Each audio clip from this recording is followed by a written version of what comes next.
O Evangelho em 3 minutos, com Mário Persona.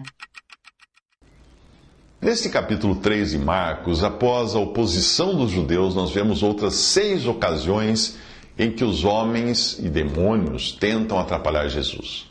Aquilo que começou como um interesse genuíno, pois ele havia curado a muitos, se transformou num movimento desenfreado, pois os que sofriam de doenças ficavam se empurrando para conseguir tocar nele, em Marcos 3,10. Então, por causa da multidão, disse aos discípulos que lhe preparassem um pequeno barco para evitar que o comprimissem. Marcos 3,9. Essa é o primeiro obstáculo ao ministério de Jesus.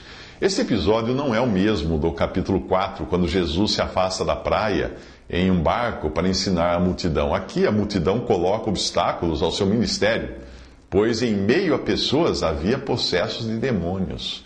E sempre que os espíritos imundos o viam, prostravam-se diante dele e gritavam: "Tu és o Filho de Deus!"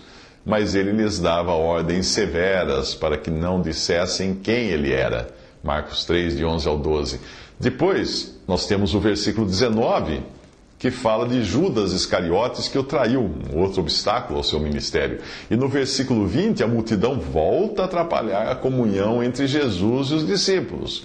No versículo 21 e do versículo 31 ao 35, os seus familiares irão dizer que ele sofre de problemas mentais. E nos versículos 22 ao 30, são os religiosos judeus que voltam ao ataque, acusando Jesus de possessão demoníaca. Em Atos 16, existe o episódio de uma jovem possessa que por muitos dias fez propaganda, entre aspas, do trabalho de Paulo e Silas, ao proclamar pelas ruas: "Estes homens são servos do Deus Altíssimo e lhes anunciam o caminho da salvação." Isso está em Atos 16, 17 ao 18. Mas repare que ao anunciar Paulo e Silas como servos do Deus Altíssimo, aquele demônio não dava testemunho de Jesus, mas os servos que pregavam.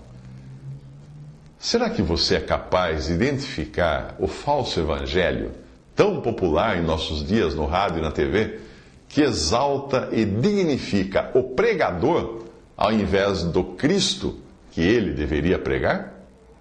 Paulo expulsou o espírito maligno e interrompeu aquela falsa ajuda vinda das trevas. Deus não aceita o testemunho de demônios na sua obra. E nós devemos também ter cuidado com a ajuda de pessoas que possam atrapalhar, ou por serem pessoas com mau testemunho, ou por não entenderem a graça de Deus. Como aconteceu comigo num pequeno povoado de Goiás, quando eu pedi a ajuda de um morador local, que se apresentava como crente, para ele me indicar um lugar onde existisse um bom número de pessoas às quais eu pudesse pregar o Evangelho. Ele me levou até uma casa e quando eu terminei de falar da salvação pela fé em Jesus, que morreu e ressuscitou, o homem completou assim: mas não adianta só crer em Jesus não para ser salvo, é preciso também guardar toda a lei." Visite 3minutos.net. Dúvidas? Visite respondi.com.br. Adquira os livros ou baixe o e-book. Também para Android e iPhone.